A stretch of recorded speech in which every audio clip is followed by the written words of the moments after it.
All right, post-league wrap-up. Man, what a disappointing last game. Felt like we were on a mission to get the 5-0. Felt like we had a decent list. Just you know, like actually, maybe I should have just mulled in the last game. The thing is that we can beat that deck. I just never seem to get the type of hand that can. We need Blood Moon, and ideally we need to be able to also kill their stuff when they tap out. The thing that makes it difficult, though, is, I mean, if we could play Blood Moon at instant speed, that would help a lot more. Or if Ragavan could, like, not die and then connect, like, on turn 2, which I guess it did this game. It's just the Seasoned Pyromancer didn't bring us to the Holy Land like we were hoping. We're hoping it would, like, draw into a Blood Moon or something. It just feels like in order for us to get a 5-0, we gotta be seeing Blood Moon really consistently, you know what I mean? So, you know, does that mean that there's something to be said about, well, I don't know. Yeah, not sure what to say. I mean, mostly what we want the Magus for anyway is for the Titan matchup. I guess to a lesser extent the, no, actually just having Moon effects is pretty good.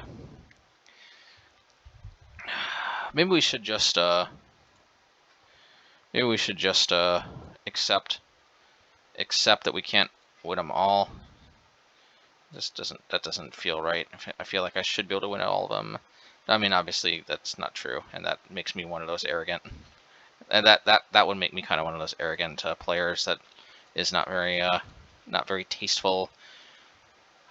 But it's just so the Spike in me wants to win every single game, and I kind of want to, like, pretend like if I change a card, that's magically going to make me beat the creativity combo deck next time, which I might, but it might have nothing to do with the card I changed.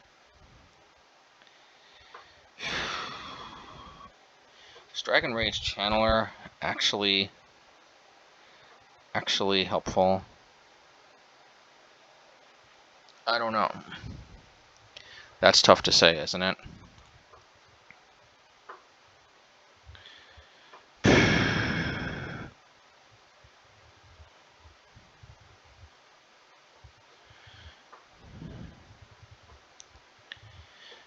The problem is most of the stuff I could put in my deck to really help with that matchup seems kind of... And a part of me wants to play Blood Sun.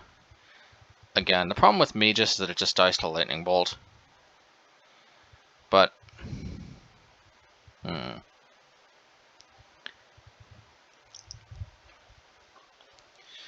I could go Full Moon. I could go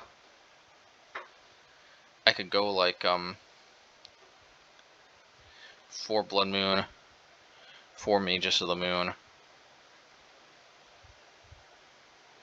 I don't know. No.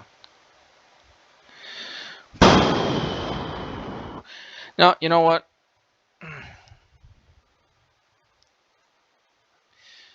Hey, we beat Enchantress, although honestly that probably had nothing to do with particular cards we chose. Probably that was just variance in our favor. Not that the matchup is unwinnable or anything. Jund, I think we should expect to beat Jund fairly regularly. Dredge, I mean we juked him out game 1 with Blood Moon, and you know, then all it took was one more game getting Relic. Grief, it seemed like we had that on a lock.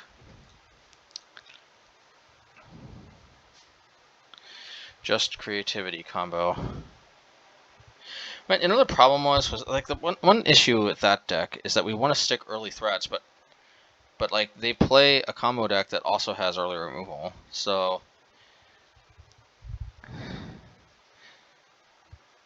I mean, like, I wonder how they deal with counter magic. I mean, yes, they have Teferi, but how do they deal with counter magic countering Teferi? Like, you know, like control decks with like 12 plus hard counters. I don't know.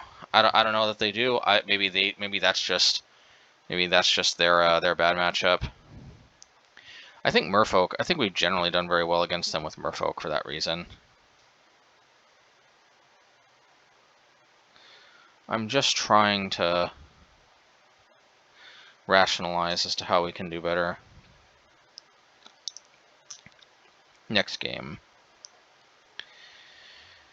I maybe went the Fury's main instead of Bone Crusher Giant.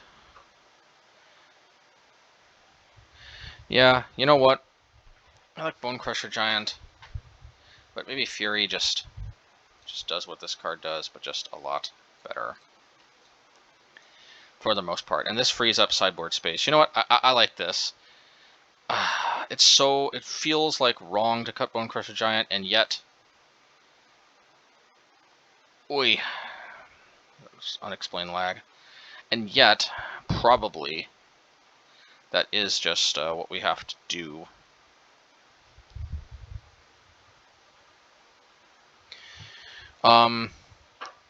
Frees up sideboard space. The question is, do we do the splits again?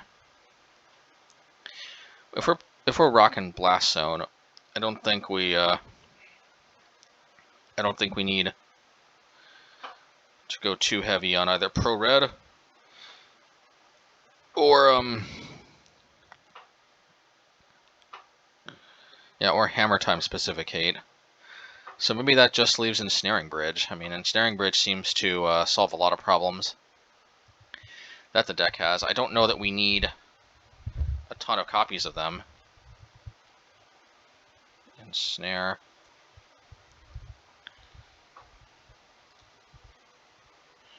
Bridge. I spelled Ensnare wrong.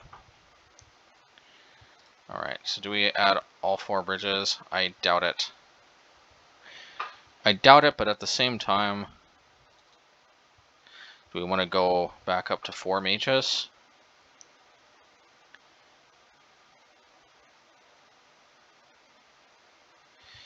I could put... I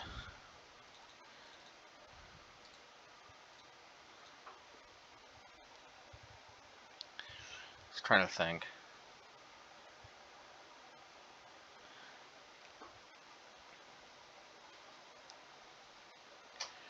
Another option is I could just cut the fetch lands completely, play Blood Sun in the main.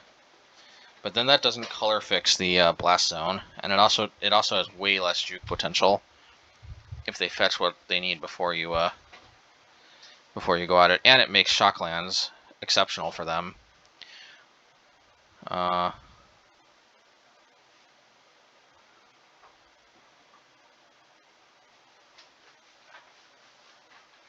Yeah, but a part of me does kind of want to experiment with 2 of those. Or I could just play the Ensnaring Bridges. Man, as a 4 of though, I don't know, right? Seems kind of overkill.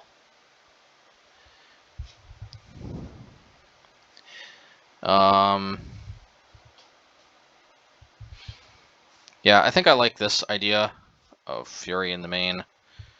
Probably just cutting Bone Crusher permanently. You know what, maybe we'll bring back a little bit of extra Pro Red hate in the form of K-Return.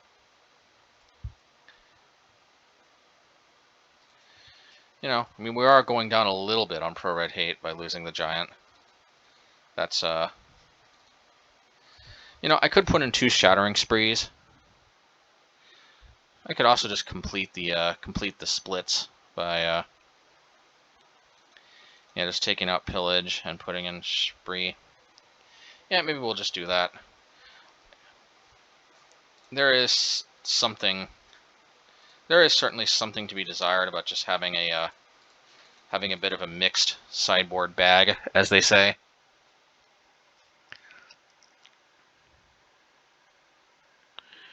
Man, K-Return is kind of bad, though. Unless we have Delirium. It's bad with Ragavan. It's okay with Fury. Yeah, definitely K-Return has seen better days.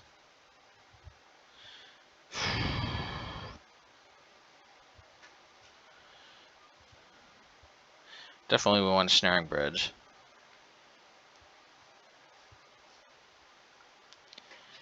Could try something like Aether Sphere Harvester or something. But that only gains like maybe 6 life max. 6 life is still a lot. Requires a crew, though. We don't always necessarily have the ability to crew it.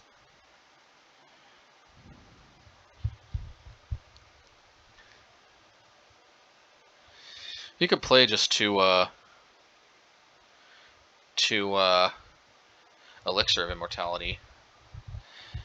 You know what? Maybe we'll do that. Maybe we'll play 2 Elixir of Immortality. Yeah, you know what? Yeah, you know what? Mill is a super real deck right now. Let's see here. Yeah, just switching back and forth to make sure the changes save. They don't always do that. But yeah, actually, Elixir of Immortality, this actually might be the real deal. You gain 5 life, shuffle it in your graveyard into your library. Yeah, because like Mill is a very real deck now. Yeah, this is actually a nice little hedge against both burn and against Mill. You know, most burn hate is basically just exclusive to burn, but hey, we get one other deck, and I know historically Mill has been kind of like a meme deck in a way. That at least that's the way that it's been perceived.